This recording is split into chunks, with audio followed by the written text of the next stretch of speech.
Welcome, Generals. This is a new CSA campaign on Legendary difficulty. Please be aware that Colonel, Brigadier General, and Major General difficulty levels all share an AI profile. Legendary has its own profile. Generally speaking, anything you see me do on Legendary should also work on the lower difficulty levels. However, due to the aggressiveness of the Legendary AI profile, you may find that the AI on lower levels doesn't act the same way. I want to start out by apologizing for my CSA Veteran-C campaign that I started this summer. I had videos through Everettsville recorded and awaiting editing in version 1.28.4 of the mod when PandaKraut told me that he had a beta test version for what would become version 1.29. I figured I had 6 to 8 weeks before 1.29 would be released, so I posted the first 3 battles before experiencing a solid-state drive failure on my gaming PC, one of the 3 drives I use on that machine. I lost all of the video footage of my CSA Veteran campaign on Major General difficulty. I still had my pre- and post-camp files for every battle because the drive I used for my games and my other software was not affected. I briefly considered going back and trying to replay them, but with the release version of 1.29 pending, there was simply no way I could get it done that quickly. So, here we are now, a hard reset on my CSA Max Veteran-C campaign. This time I'm playing on Legendary difficulty in version 1.29 with the default size tiers. I could be wrong, but I have a feeling that the large and very large tiers will fundamentally change your strategies and career point selections for several reasons. I want to get through the default tier sizes with the current changes before playing the larger tiers. I will be 100% honest with you. On one hand, I have never finished either campaign on Legendary difficulty. On the other hand, I've never attempted a full Legendary campaign. I expect a serious challenge, and I certainly won't get as many full clears as I did on Major General, but I don't think I'll experience a campaign-ending defeat either. I will be taking Tactician, Cavalry, and Army to start the campaign. 4 points in Recon plus Reputation point buys will give me enough weapons up through Malvern Hill. I'll likely add 2 more points in Recon after Gaines's Mill or Malvern Hill, and then take it to 10 after Fredericksburg. In the CSA campaign, 1 point in Logistics is enough to get started. With 2 points in Army Organization, I won't need to add any until after Bull Run, so that will give me 3 career points until then to spend on other things. If you watched my gaming guide about training in this mod version, you know that I can make 1-star units with my recruit pool using level 88 colonels when I get to camp before Shiloh, and every grand battle after that. So I'll be taking 3 points in training to start, and I'll add a 4th in camp. In Phase 1 of the Potomac Fort Battle, the AI has 3 infantry, 3 dedicated skirmishers, and 2 artillery batteries. In Phase 2, the AI has 5 infantry, 1 dedicated skirmisher, and 2 more artillery batteries.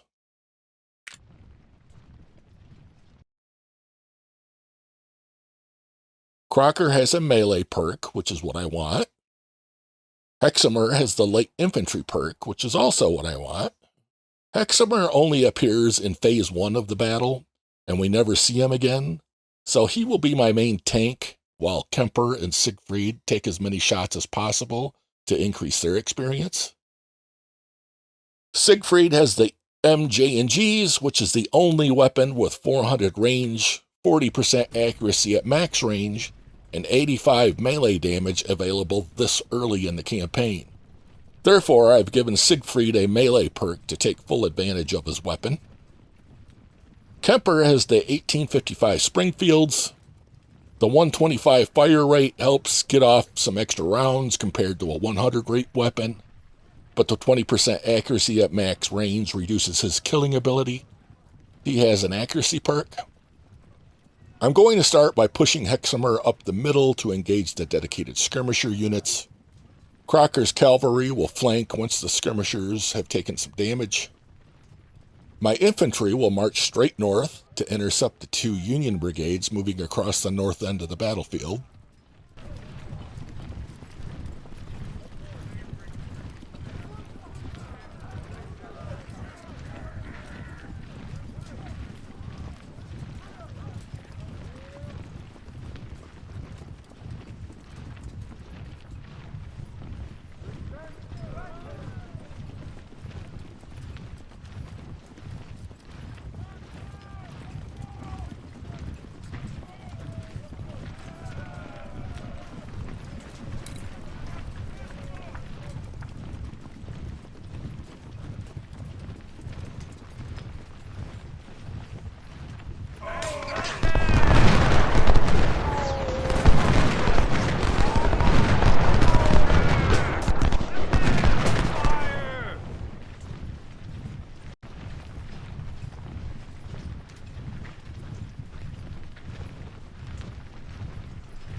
I will also put my Corps Commander in range to keep the AI from shooting at Crocker.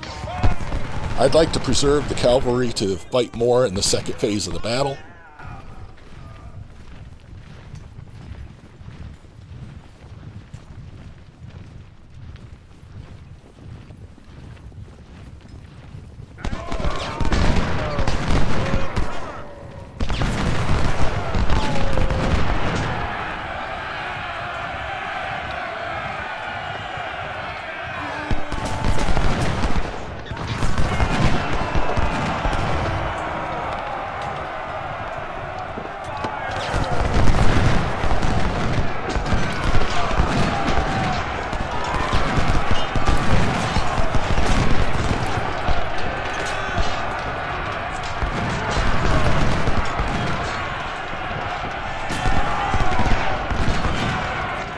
And Hexamer is wounded already. Ideally, you want the enemy units to at least be wavering before charging, since it greatly reduces the amount of casualties your unit will take.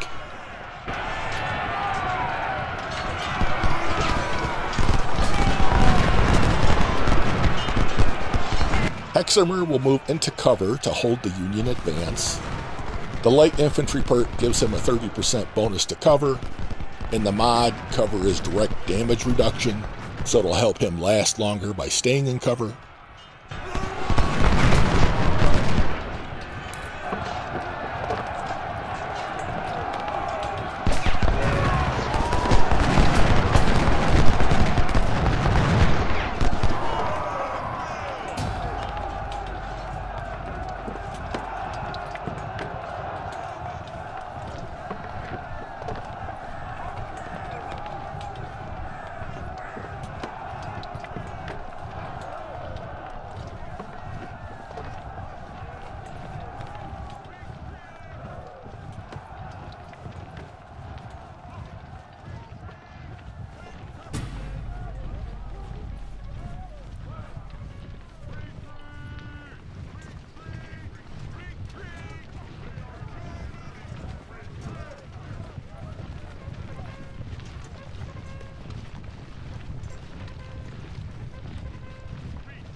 I want Siegfried and Kemper to engage, but stay back just far enough that the AI prefers to fire at Hexamer. Generally, the AI will fire at whichever unit is closest to it, so we'll take advantage of that.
Bernie and Allen are melee units, and Canfield has an accuracy perk.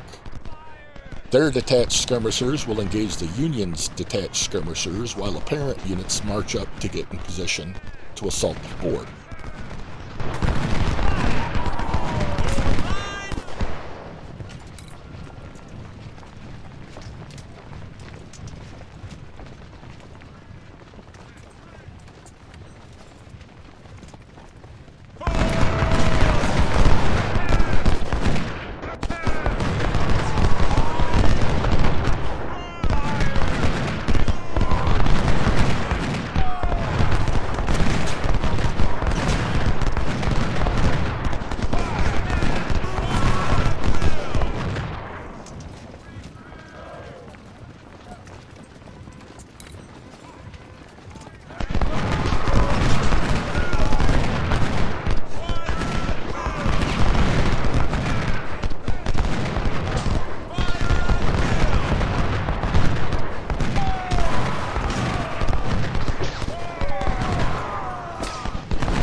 I've switched to fast forward because Kemper and Siegfried will harvest experience for a bit as they whittle down the 2nd and 3rd Ohio units. Ideally, Kemper and Siegfried would finish the first phase with about 500 kills, but I think they might get a little less in this attempt.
I'm surprised the 2nd Ohio lasted that long, but with only Kemper firing, they were not losing morale that fast.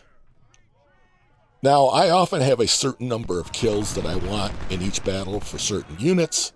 However, keep in mind that kills are only a portion of your experience. In fact, if you're only shooting like this, efficiency is the only stat that directly increases as a result of killing. Your firearms and stamina increase based on the number of loading and firing cycles, regardless of whether you actually kill anything. Melee kills will directly increase the melee stat and efficiency.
So we'll transition over to the fort. We have plenty of time to take it. I make sure everyone is rested before we get started.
Again, I send Hexamer first to start tanking some shots.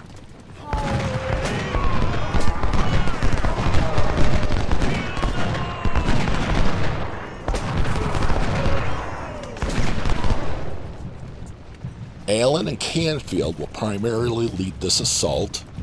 Bernie will be with us at the beginning of the second phase, so I want him to be close to full strength when that fight starts. Allen and Canfield will be the reinforcements that arrive later.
The 1st Ohio is firing at Hexamer, so Kemper and Siegfried can safely engage.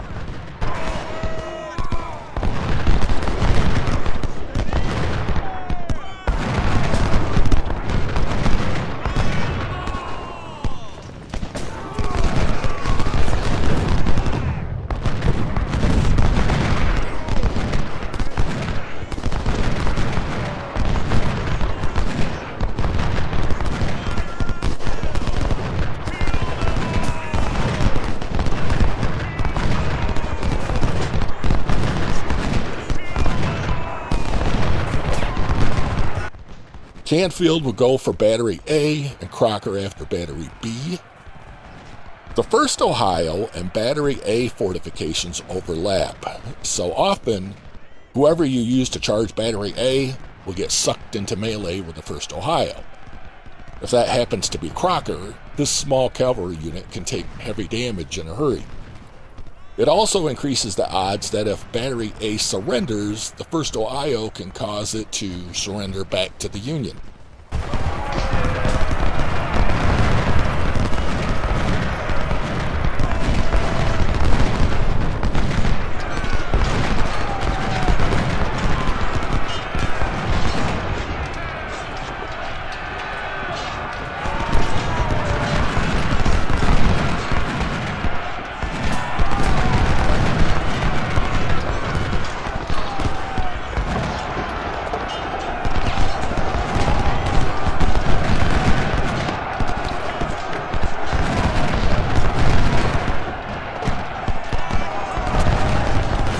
With the 1st Ohio routing, I'm going to charge with Siegfried to try to get some melee kills.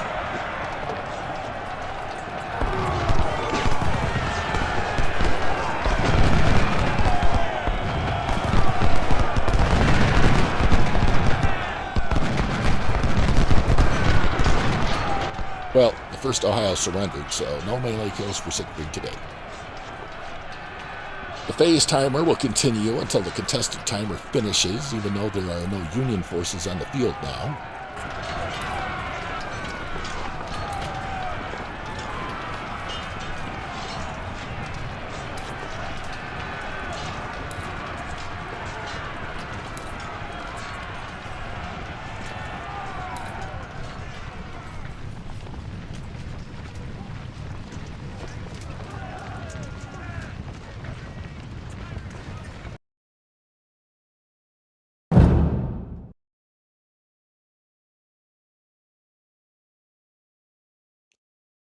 Originally, Cabell's artillery could take some good damage fighting the gunboats, but Panderkraut has limited the damage in the mod since Cabell is one of our core units that we get to keep along with Kemper and Siegfried.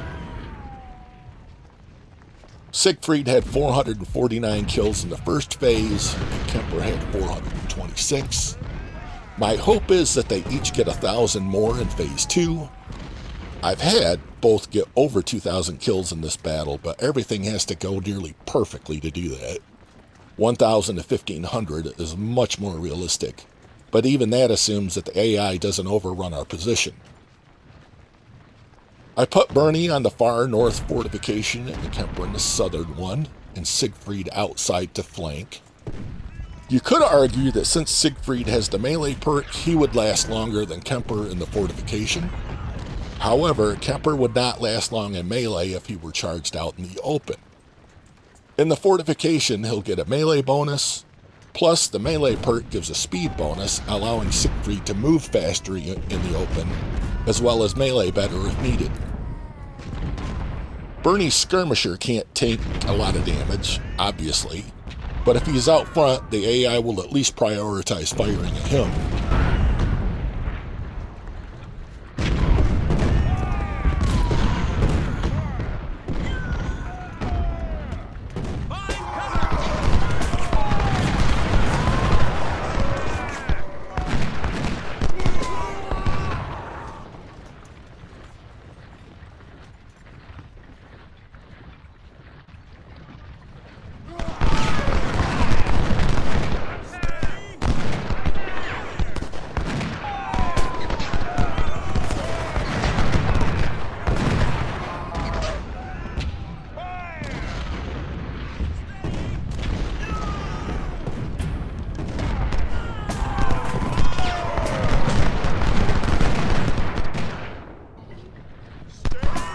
On major general difficulty, I would send Crocker to steal the supply wagon, kill the AI corps commander, and possibly take out one of the artillery batteries. However, on legendary, I prefer that he come support my units at the fort. There are no unit splits at Potomac Fort or Philippi in the Union campaign, so the AI will have 5 infantry units. Since we will have 5 infantry brigades after our reinforcement arrives, the trick is to slow down the Union advance to allow time for Canfield and Allen to get here. Once the battle is 5 on 5, I'm very comfortable with getting the win and then using the extra time to allow my core units to grind more experience. Ideally, my forces outside of the fort will get the AI's attention so that no more than 3 of its infantry brigades go directly to the fort. Bernie and Kemper can usually handle charges from 3 of them, but more than that tends to result in being overrun.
4 out of the 5 AI infantry are already assembling in the center.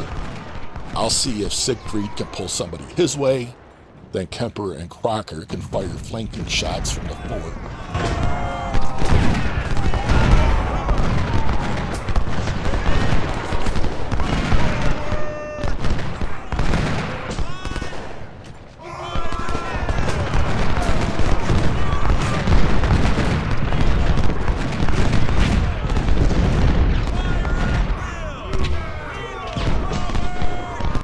Burnham is charging, and he is a small unit, so he won't last long.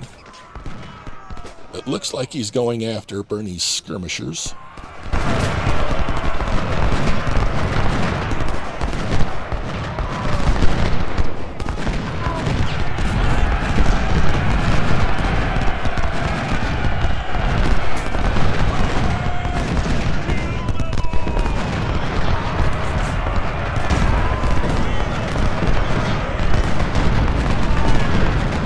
Shermer is charging Siegfried directly, so this could get interesting.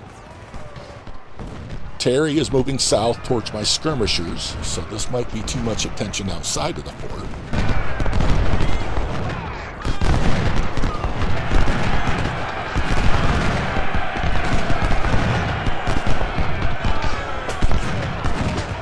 Cabell with the nicely timed canister blast.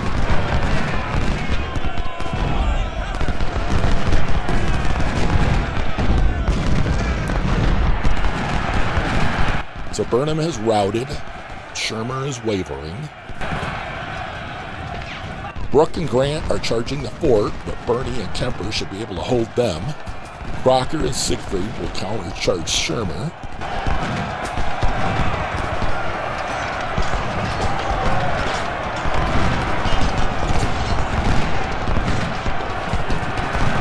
Siegfried can help Kemper, and I'll try to get Crocker to disengage.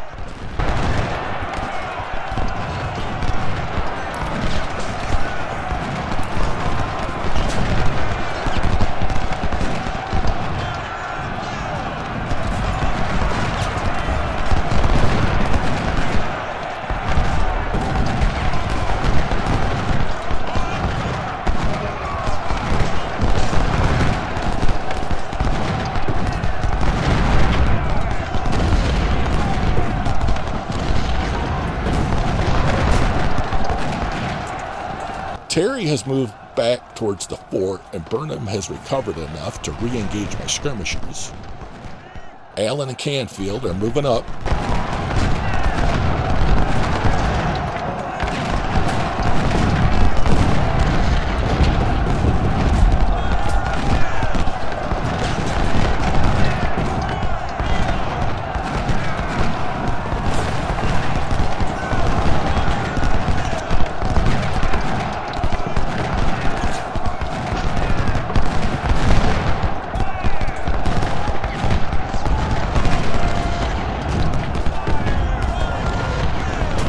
I didn't want my detached skirmishers to be charged.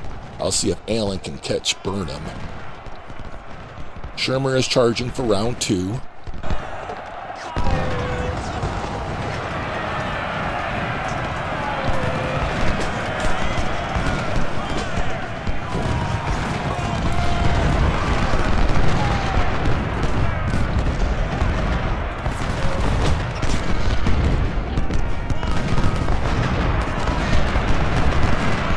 Burnham is stopped.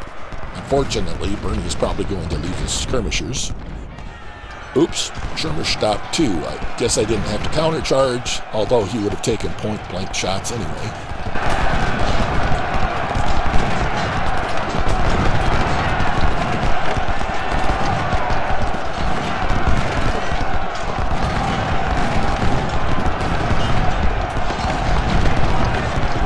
Burnham and Shermer are both routing now. Terry is the last remaining healthy AI infantry unit. With Canfield and Allen moving into place, I'm looking pretty good now.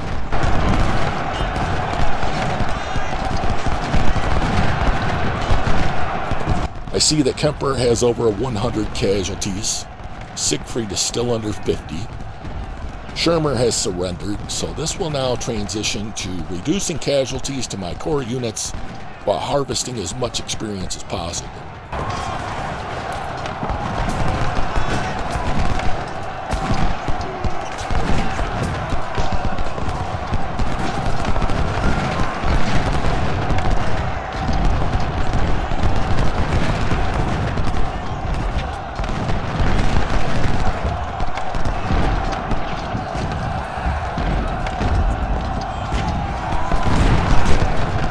Burnham has surrendered.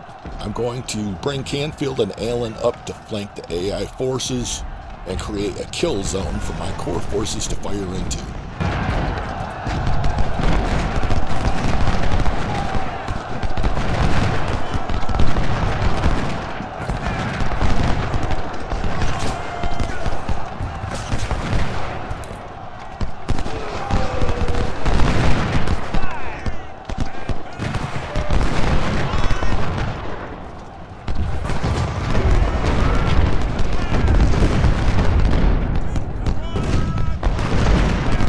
I'm also going to send Crocker with Allen and Canfield skirmishers to attempt to take the artillery batteries. I really need Brooks and Terry to stop firing at Kemper.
There's a small bug with the artillery mounts on the fort.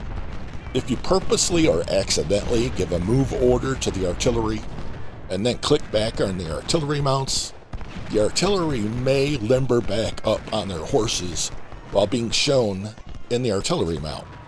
When that happens, they'll no longer fire. They just sit there limbered. So if you want to put the artillery back in the mounts, make sure that they are unlimbered first. I haven't seen that issue anywhere else in the game, but I've seen it a few times here at Potomac Fort.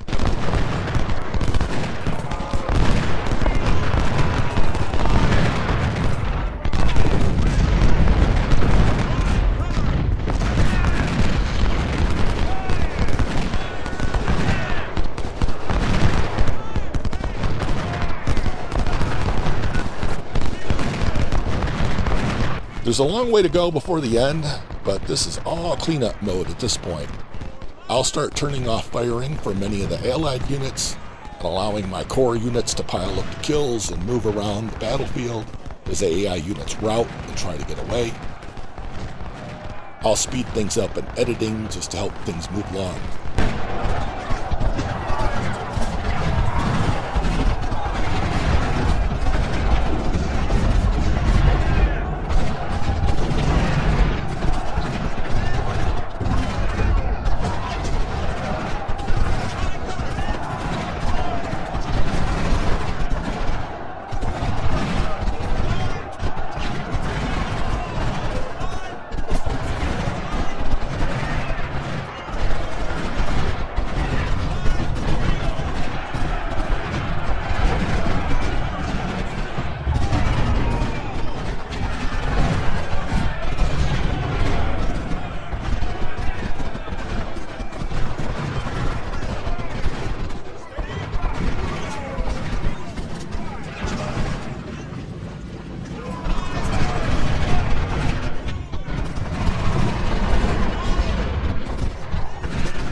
want to get Canfield and Allen into cover so they can tank shots from there.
All right, it's been a successful start.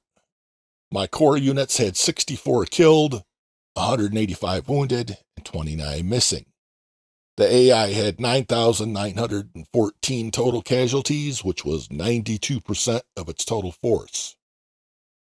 Although captures boost weapons recovery, they cost you unit experience because you can no longer shoot or kill them. Captures were not a priority for me in this battle. I wanted my guys to do as much shooting as possible to boost their firearms, stamina, and efficiency stats. Cabell had 577 kills. I think I captured all the dedicated skirmisher units. Siegfried had 1,844 kills with 53 losses. Kemper had 1,828 kills with 208 losses. Kemper had the larger starting unit size, but I wish he had lost about 100 fewer men. So that wraps up Potomac Fort. Thank you for spending some of your valuable time watching today. I hope you found something useful for your campaigns, and I wish you much success, Generals.